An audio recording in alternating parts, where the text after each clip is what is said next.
Manda esse teco de volta, senão o bicho pega. Mãe, Tedaki! Manda esse teco de volta, senão o bicho pega. Mas, Manda esse teco de volta, senão o bicho pega. Manda esse teco de volta, senão o bicho pega.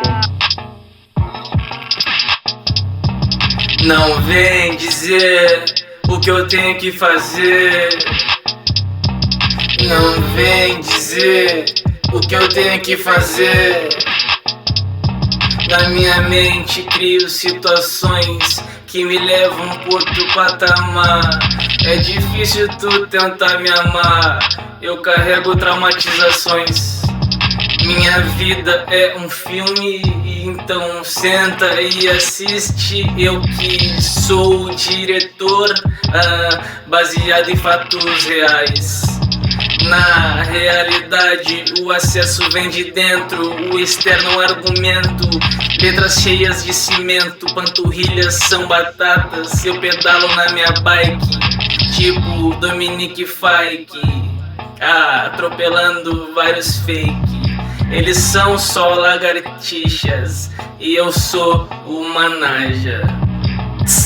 Quero ver quem que vai se assustar primeiro. Abro portas e apareço no banheiro. No Alasca, mano, eu fiquei pegado. Soltei um peido, cheiro de racista, que nojo.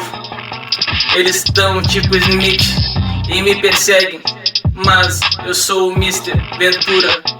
Tu não me conhece, ninguém vai tocar no cabeludo.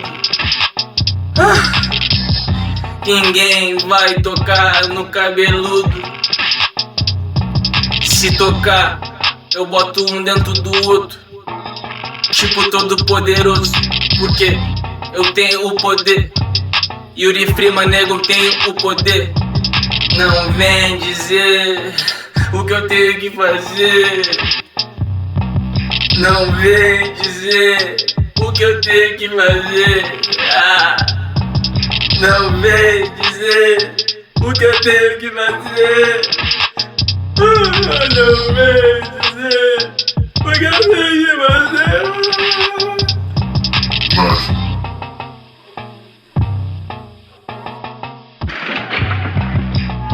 Mike, essa não é a porta. Como assim? É a porta dela, claro. Não, a porta dela é branca Não. e tem uma porção de flor. Não, devia estar escuro ontem à noite, porque esta é a porta. Escuta, estão se divertindo lá. Aí, manda um cartão postal, garota. É Mike Wazowski, caixa postal 22, rua Vai Embora, esquina com Simanda. Wazowski.